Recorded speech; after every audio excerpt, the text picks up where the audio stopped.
بسم اللہ الرحمن الرحیم۔ السلام علیکم خواتین و حضرات۔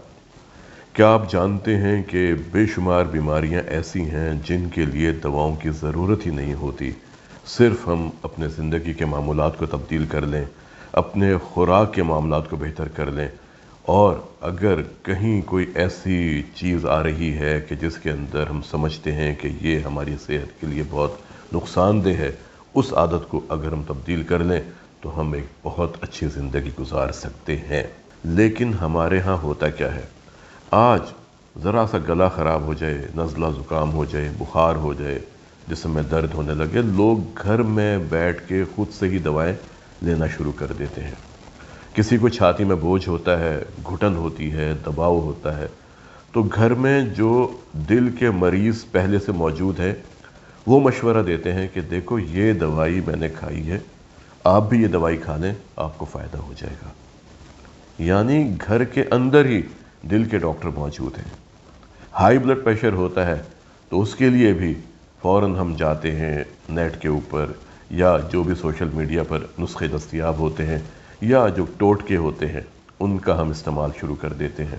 یا پیٹ میں درد ہوتا ہے، بھوک نہیں لگتی، لوز موشن آتے ہیں، وامٹنگ ہوتی ہے، تب بھی گھروں میں موجود خاندانی نسخوں کا استعمال کیا جاتا ہے تاکہ طبیعت ٹھیک ہو جائے۔ اور اگر ان سے فائدہ نہ ہو تو خود ہی نزدیکی میڈیکل سٹور پہ جا کے یا کسی دواخانے پہ جا کے وہاں پر موجود سیلز مین سے ڈسکس کرتے ہیں کہ بتاؤ میں کیا کروں، مجھے نزلہ ہے، زکام ہے، کھانسی ہے، پیٹ میں درد ہے، بخار ہے، جسم میں درد ہو رہا ہے، یا میرا سانس پھولتا ہے، مجھے چھاتی میں درد ہوتا ہے، بتاؤ میں کیا کروں، مجھے کوئی دوائی دے دو۔ اور وہاں پر سیلز مین ان کو دوائی تجویز کر کے دیتے ہیں۔ آپ کو کھانسی آ رہی ہے، آپ یہ دوائی کھا لیں، آپ کی کھانسی بہتر ہو جائے گی۔ آپ کو چھاتی میں درد ہوتا ہے، آپ یہ دوائی لے لیں، اس سے آپ کا چھاتی کا درد بہتر ہو جائے گا۔ آپ کی دھڑکن تیز ہوتی ہے، آپ کو لگتا ہے پریشانی ہے، آپ سکون آور ادویات استعمال کریں، آپ کو نیند پوری آئے گی، آپ کی دھڑکن بہتر ہو جائے گی۔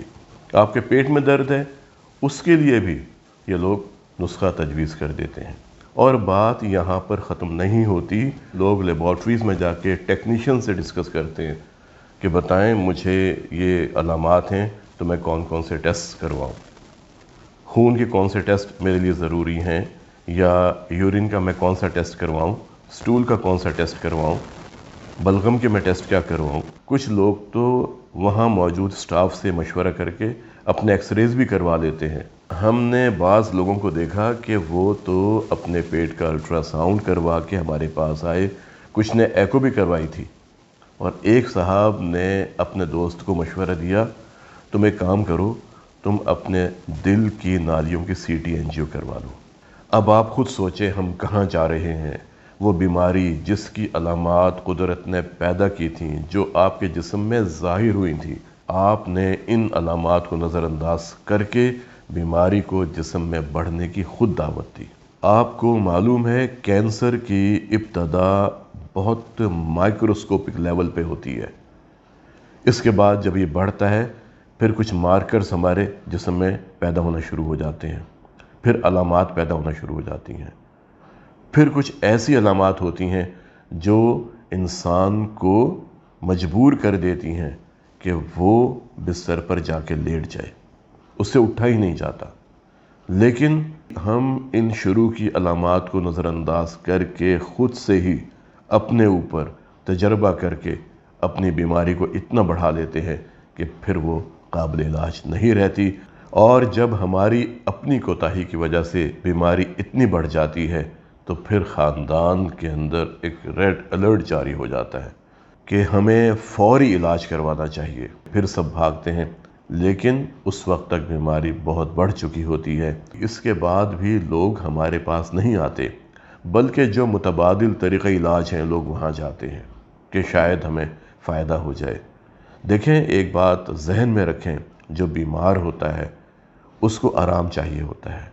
ہم نے ہسپتالوں میں دیکھا ہے کہ لوگ ہمارے وارڈ میں سے اپنے مریض کو اٹھا کے لے جاتے ہیں اور کہتے ہیں ڈاکٹر صاحب آپ کے ہاں تو فائدہ ہی نہیں ہوتا، ہمارے گاؤں میں ایک بڑے بزرگ صاحب ہیں، ہم ان کے پاس لے کے جائیں گے، اور وہ ہمارے مریض کو ٹھیک کر دیں گے۔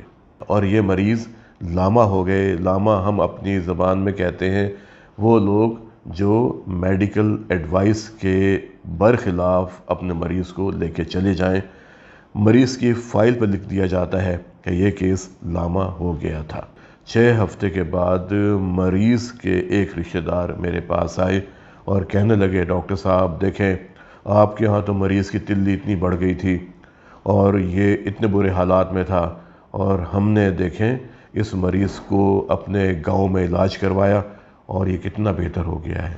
میں نے ان سے پوچھا آپ مریض کو کیا دے رہے ہیں؟ کہنے لگے یہ پڑیا ہے، ہم مریض کو صبح دوپہر شام کھلاتے ہیں اور ہمارا مریض بالکل ٹھیک ہو جاتا ہے۔ میں نے ان سے درخواست کی کہ ایک پڑیا آپ مجھے دے دیں، ہم بھی اس کو اپنے مریضوں میں استعمال کر لیں گے۔ تو بہت خوش ہو کے انہوں نے مجھے وہ پڑیا دے دی۔ میں نے وہ پڑیا ریسرچ لیبارٹری میں تجزیے کے لیے بھجوا دی، تو معلوم ہوا کہ اس میں ایک اسٹیرائڈ ہوتا ہے جسے ہم پریڈنیسولون کہتے ہیں، اس کے مقدار 250 ملی گرام تھی۔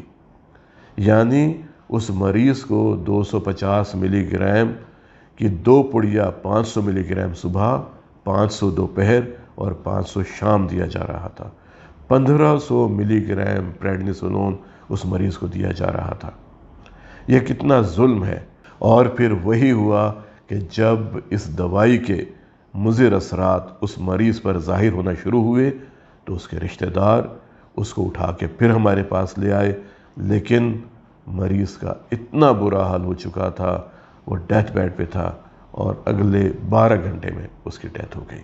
آخر میں آپ لوگوں سے یہی بات کہنا چاہوں گا کہ آپ کو کوئی بھی علامت محسوس ہوتی ہے، آپ نے خود سے اس کے بارے میں نہیں سوچنا، آپ نے فوراً اپنے نزدیکی مستند ڈاکٹرز کے پاس جانا ہے یا نزدیکی ہسپتال میں جانا ہے۔ وہاں جا کر ڈاکٹرز کو آپ اپنی بیماری کی علامات بتائیں، ڈاکٹرز آپ کی بیماری کی تشخیص کریں گے اور اگر مناسب سمجھیں گے تو وہ کوئی آپ کو دوائی دیں گے، اور اگر مناسب سمجھیں گے تو وہ یہ بھی آپ کو کہہ سکتے ہیں کہ آپ کو دوائی کی ضرورت نہیں ہے، آپ صرف اپنے زندگی کے معمولات کو تبدیل کریں، آپ اپنی خوراک میں واضح تبدیلی لے کے آئیں، تو امید ہے کہ آپ بے شمار پیچیدگیوں سے بچ جائیں گے۔ اپنا اور اپنے خاندان کے افراد کے دل کی صحت کا بہت خیال کیجیے اور کوشش کریں کہ زندہ رہیں ایک مضبوط اور توانا دل کے ساتھ۔ السلام علیکم۔